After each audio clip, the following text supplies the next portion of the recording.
Rachel was a little weary after a 30-hour trip from New York, but her runner-up trophy from the US Juniors certainly was worth it. Rachel was disappointed that her parents hadn't been able to watch her tremendous win in the junior doubles at Wimbledon. But this trip was different. You took your parents with you on this trip. Were they a help? I guess so. A lot of my matches are about 3-set matches, and Dad and Mum were on the side there giving me the glance every now and then, but they made me feel good after my losses, because I came off a lot of times a bit upset with my matches, and you know, a lot of them were close, and I was just a bit unlucky that I lost a lot of them. She competed in 4 tournaments over the 5 weeks, playing in the qualifying rounds for 3 senior tournaments, the Canadian Open, a New Jersey tournament and the US Seniors. But finishing runner-up to American Carrie Cunningham at Flushing Meadows in the juniors was perhaps her best ever result. Now rated in the top 5 juniors with another year of possible junior status, will Rachel play in the senior or junior tournaments next year? Well, a lot of the matches I played this year have been senior tournaments, not many juniors, and I think you'll learn a lot more from the senior players. And next year I'll be just probably doing the same thing, more open events and less junior events. So a little bit of both? Yeah, a bit of both.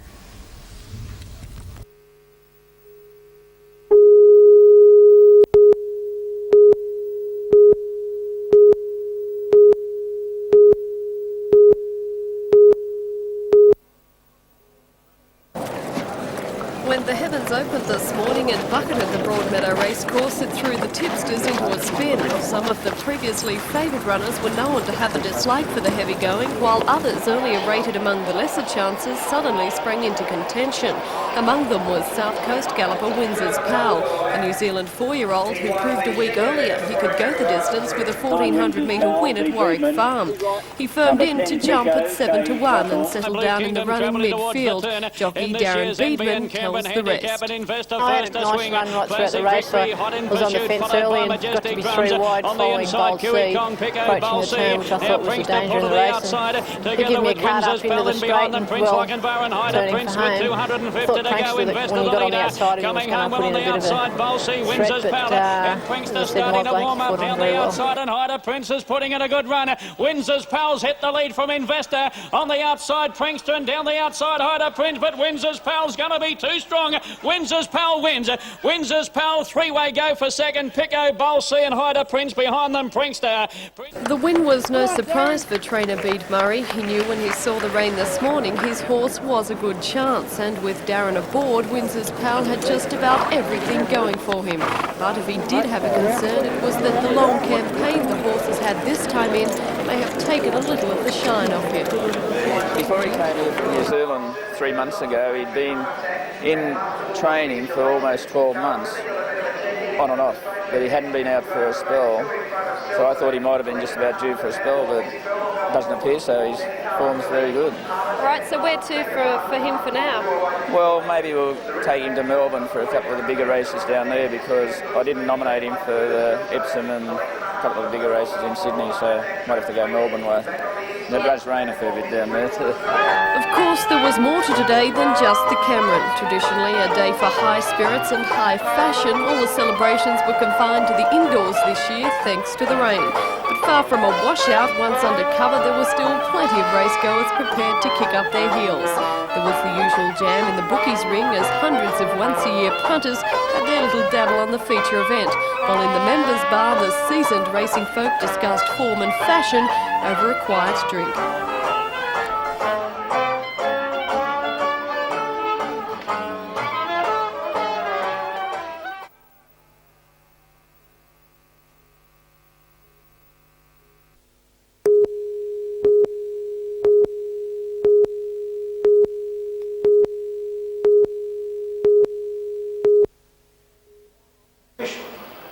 Trawler operators met at the co-op to hear Gary Hamer from the Department of Fisheries attempt to pour oil on very troubled waters. 63 boats worked the Hunter River last year. Less than half that number are eligible this year. The Department of Fisheries has introduced new licence criteria. A boat must have been used on at least 4 days per month for at least 3 months between November and April in at least 3 of the financial years between 1983 and 1988. If that sounds complicated, it is. So far, only 28 trawlers have passed. The rest are out in the cold.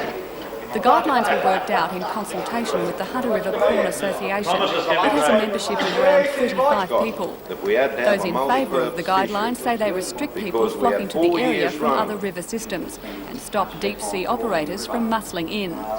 We've had an influx of Vietnamese boats here. It's just kept coming and coming. They're not local boats, they've been bought out of town and come in.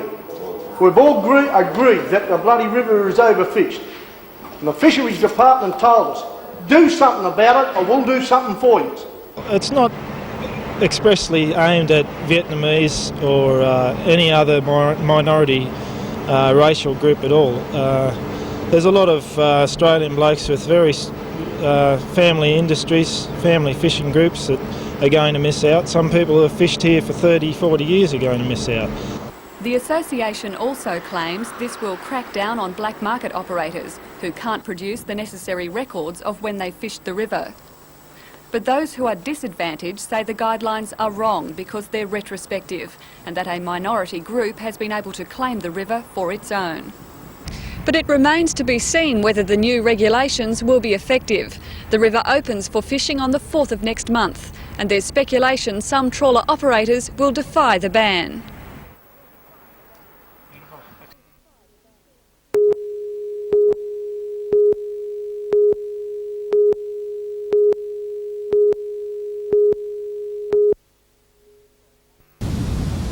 The old hospital opened in 1939 as the Rathmines RAF Hospital.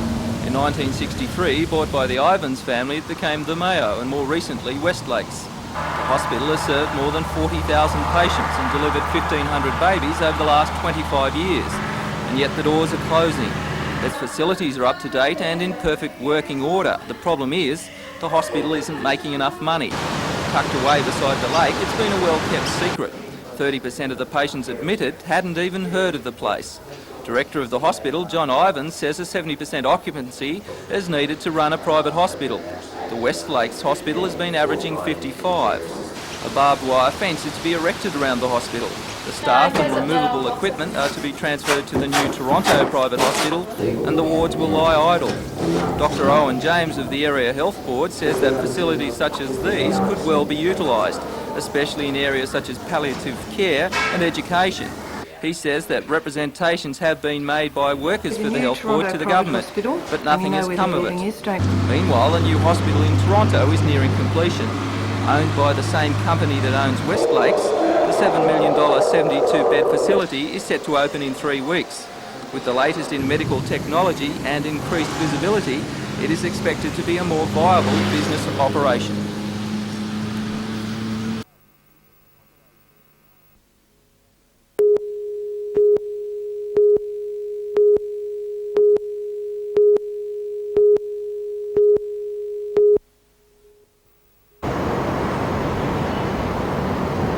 The young Endeavour bobbed about like a top as she sailed through the heads, one day ahead of schedule.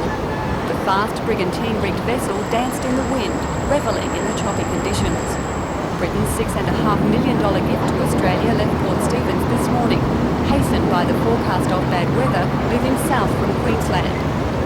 The 35-metre sail training ship is maintained and operated by the Royal Australian Navy. She was to have moored at Queen's Wharf, but rough seas changed that, and instead, the crew of young Victorians manoeuvred the vessel gently towards No. 4 Lee Wharf.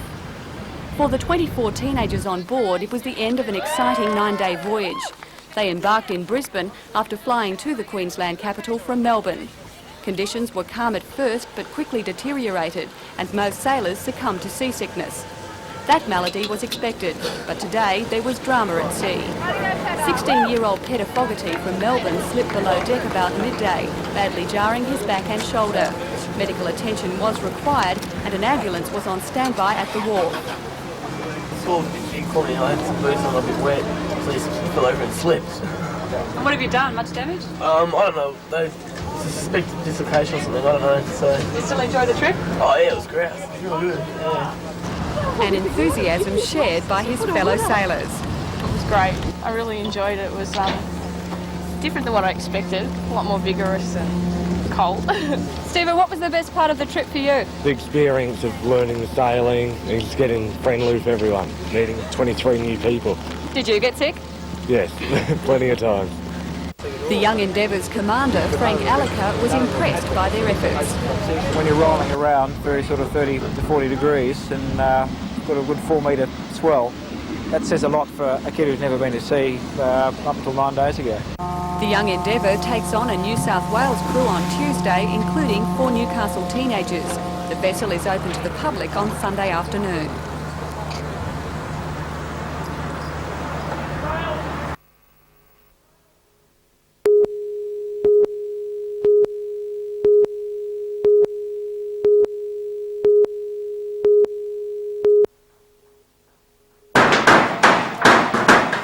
A trail of destruction was left after strong winds passed through Toukley just before 3 o'clock this morning. Police believe a 100-metre wide wall of wind hit the town, leaving houses unroofed and huge trees snapped in half. What was your first reaction when you saw your backyard today? Well, I said, how the hell are they ever going to get in or out? And they couldn't get in here, and the antenna was gone down the side, so I had to get the chap over the road to move that, so my son could come in and see if I was right. So that was it. But cleaning up is of little concern to Mr Thompson. Tomorrow he's leaving for a holiday in Darwin. Not so lucky the proprietors of Deerside's wool shop. They began their clean-up at 4 a.m. in a bid to minimise stock losses. Their problem started when the roof blew off the flat above their shop, allowing rain to leak into the premises. However, their problems are small compared with those of the tenants in the flat above. George Gorsey was awoken during the storm by a roaring noise. Then he realised his roof was gone. Well, I thought the whole building was going to collapse on us, and we just froze. We just couldn't move. We couldn't move at all. You know, we just froze, and we came down the steps, and we saw that the whole roof was in the backyard. In fact, sections of the roof had been hurled into the yards of houses about 100 metres away. All our belongings is all damaged upstairs, so we're trying to see if we can salvage whatever we can from up there. Did you have insurance? No. And at Warnervale, the extent of the rainfall is therefore all to see. This home on Sparks Road is virtually surrounded by water, and possibly wet conditions are limited to the soil. They say they've been busy attending several accidents where motorists have lost control on slippery roads. Linda Borissow reporting for NBN News.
The Ingersoll very nearly didn't visit Newcastle at all. Tugboat operators opposed to nuclear-capable vessels refused assistance, and if yesterday's heavy seas had not abated, the ship would have been forced to bypass the city. As it was, the only escort was provided by police, who helped the warship cut its way through the protesters' first line of attack, a barricaded small craft across the narrowest part of the harbour. The huge vessel cut the line like paper. Once at Lee Wharf, US sailors were forced to take the place of dockhands who had also black-banned the visit. By this time, the protesters were again making their presence felt.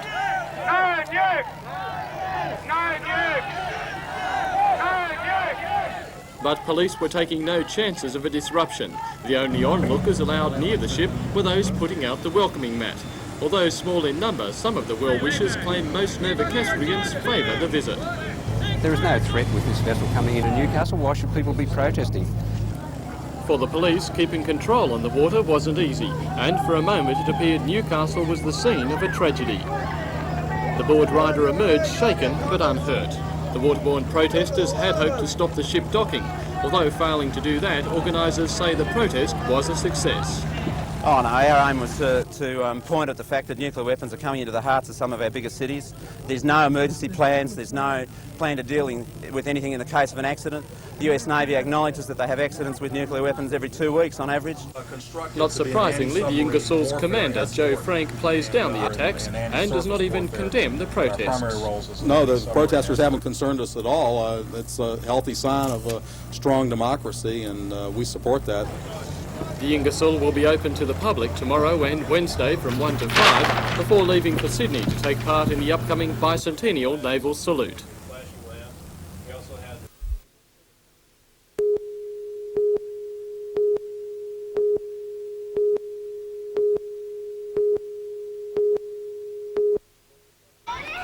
Northern go into the championship as one of the favourites. Last year they lost the title on a goal countback to Victoria at Alice Springs. That won't happen this year, as the championship will be decided with a final between the two top teams next Saturday. In the first round of matches today at the Tubemakers Sporting Ovals, Northern beat Western Australia 1-0, Victoria down Tasmania 2-0, South Australia beat the ACT 1-0, and in this game, despite Queensland going close on a number of occasions, New South Wales were victorious 1-0. Meanwhile, an all-time record 200 carts raced over the weekend at the Mount Sugarloaf circuit. Competitors and their machines came from as far away as Tamworth and Orange to try and win places to compete in this year's Wollongong Street Grand Prix to be raced next month.